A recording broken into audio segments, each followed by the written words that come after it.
YouTube. YouTube. What's good, YouTube? This is your boy Praise_Dude. Welcome back to my YouTube channel. This is Praise_Dude, the one and only handsome YouTuber in Zimbabwe, and the one and only guy with the bitterness. I can't say I'm bitter. The one and only Anyways, guys, the one and only guy. Amanaga. What's good, YouTube? This is your boy Praise_Dude. Welcome back to my YouTube channel. If it's the first time, like, comment, share, subscribe to my channel for more content. So yeah, guys, today I'm gonna be telling you about, guys, you know me. Dinimuno wanted an exposer. She singa expose again.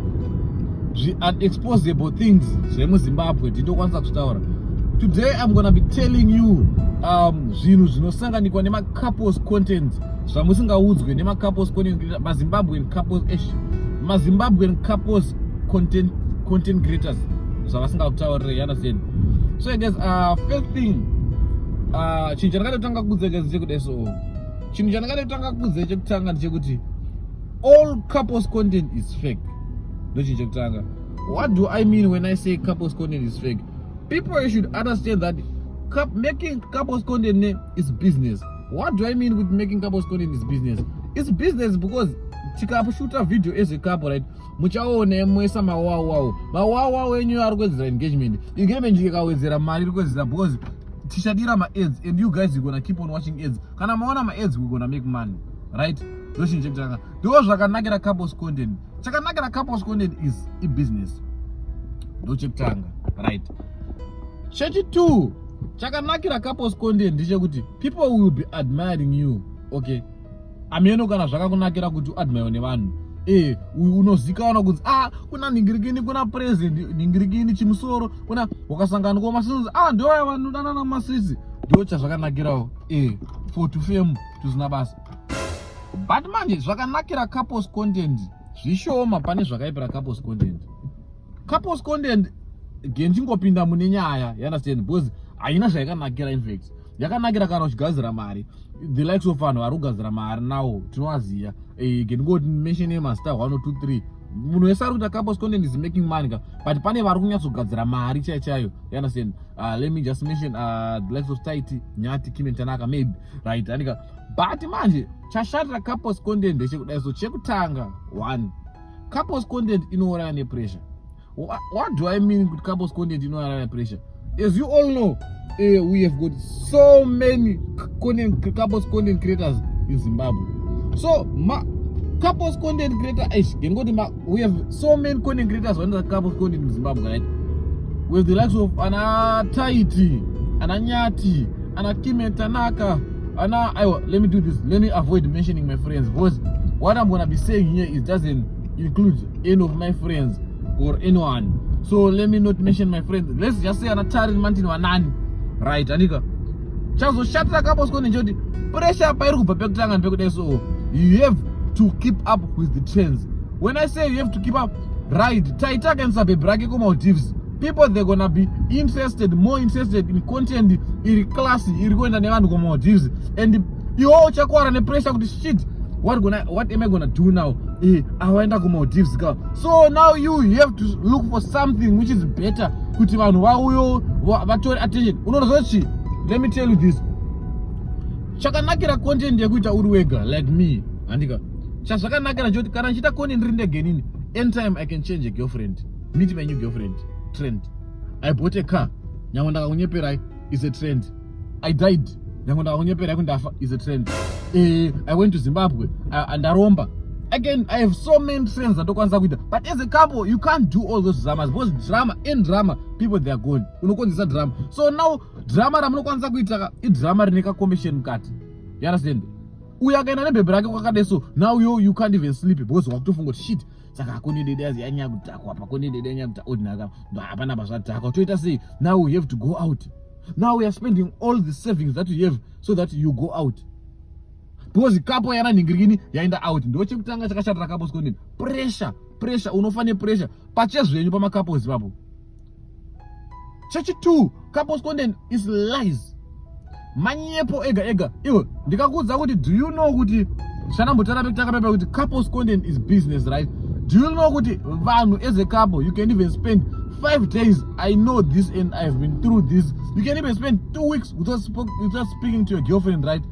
But guys, don't mind me. I'm trying to focus here because in fact, you know, man, when I can't remote time you know what I'm driving, right? So don't mind me now. I'm saying you can even spend 2 weeks or 5 months without talking to your girlfriend, and then pamunosangana moto wongoita zvikontendika mungotongoto yake mwaitongoto yake life ina mberi.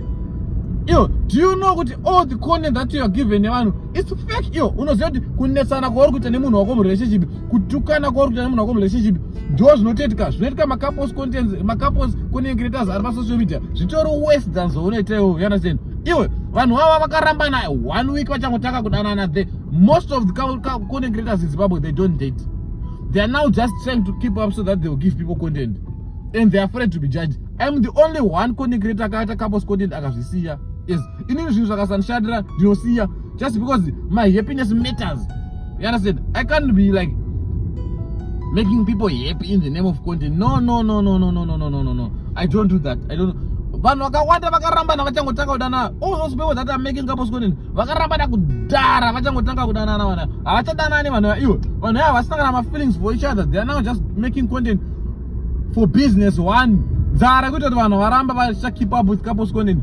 2, people that are just making content so that vanhu vanozoti he mazorambanira nechi he vanhu vanozoti iwe don't mind about people. Vanhu hatinei navo iwe. If I tell you kune vanhu vatorambana ka 20,000 muna 2020 no iwe nechikabosi kone chako muri kundundurudzana, but that same person arambana aita se abvisa zinhumbu aita zvipi zvakawanda that person uri kutya kuti achakujaja kuti warambanira nechiri munhu iyeye.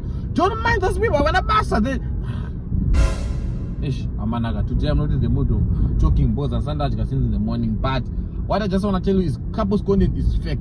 All of the couples content is fake. People, they are not happy. To my goosebumps, to my findy forward wounds, it's all fake. You understand? It's for content. Even content creators are all those things is fake. Number 3, all those couples content is staged. All the reactions to my wow, to my, it's all fucking fake and staged. When a baby, so you do this reaction and stuff. Yo, when they pressure them a couples are with it, all what they're doing is fake and staged. You understand? Those who are see about couples content is couples content. 1 is fake, 2 is staged. And now I surprised my boyfriend is, yo, do you know as couples you struggle to raise the money to make one video. I surprised my girlfriend with a new iPhone. Phone yo nakapango mandechona nishkweleti kuti video roro parcha blogger do pacha pa mare kubadara phone yo. I surprised my people, they are hungry outside there. People they Zara, the life that they are showing you on social media, they don't live that life with Zimbabwe. You understand? They don't live that life with Zimbabwe. They are making money or business through content. A couple, I bought, we went out. Out iri kuendwa iwo vanhu vatodya mari transport yeukiri kutera yekuendesa kubasa kuti vazokwanisa kunge vachishuta video rekuenda out iroroka. At the end of the month, people they are going out there. We going out there borrowing our friends. Amana, now I'm broke. Shaji munbo mashangwa na damari. Barana na I invested in video rakanyebera unitenda out. Now vanhu vapo vane pressure. Vanhu kuti inkomana wanga undiendeso out. Mkomana wako kana ari so truthful and honest. He is demure. Is it demure or demure? I don't know. But it's better to have a guy who's okay. Let me keep quiet. Number 4. What can I tell you? It's guys, I'm failing to focus. Yo, master. You not see. Why is it on my bike? I want to drive on your two my life. Munanga go Buddha from no. I don't go pick it up like a bike. So guys, that's the thing in couples content, man. Don't be given pressure. Never know a couples content. All couples content is fake and staged. It's business. Most of the people are wakarambana kudhara. Ona man I'm driving around my taxi. Man anongoskotongo mira hapa. Imagine. Jesus. Those guys they drive car. Manzuiza mana. Do zviripo. Number 3. Couples content pachezvayo it end up making people good. Why are you flashing me? Yo masapu. Couple Amanaga. Ingendo paga kumba zvepamutauro nevanhu asasikuda. Couples content inopedzera kuita kuti pange paine fake friend, okay, ish, it's okay. But couples content, pays the right. Pange pane competition amongst friendship. Amanaka, if I tell you kuti iwewe kana usha couples content ne ukaona face wako aenda kunigiri nonzi kuchi aenda out ne baby ka, you will never be happy for him or for her. That's the lies. That's the lies. Manyepo aombo vaka faro mungu wako aenda kuneta content yakapura inonakisa kupura yako. Mungu wako is living a class life. Mungu wako is giving one classy fake content. You, when I are sitting out there kumba, you pretend to be happy. Hey, you guys, I'm happy for you. Deep down, you are not happy. You are not happy. We know that you are not happy deep down. Couples content nonyebra kuti vanhu vaite bond renhema rekunyebera kufarana, vanhu avafarane out there, but in the name of couples content, in the name of content creators, my couples also create content, you pretend to be happy, you pretend to create fake link up so that you make fake content. That's what's there about couples content. Couples content is fake. You understand? Couples content is fake. What I'm telling you is, don't be given pressure. Never nominate couples content. You understand? Couples content, if you understand that the content that we give you is business, you understand? Move. Munobatsirika, you understand? Apana, there's nothing is real. But all the content is 21. There's nothing real. Anyways, ndafika badini. Phone yanga zingeya Sara. Shana taura zvato kujamba, but what I was saying is like couples content is fake. Because why? You end up trying to keep Nemat friends. You end up being in competition. Even though I'm also not a competition, I'm not bitter and skunanga in one, but I'm just telling people what's behind the scene. Per content that you got, you understand? If you want more of this 10 minutes, I'll keep on giving you more and more updates. You understand? I love you guys. Road to 7K. Happy Valentine's ish. Bye guys.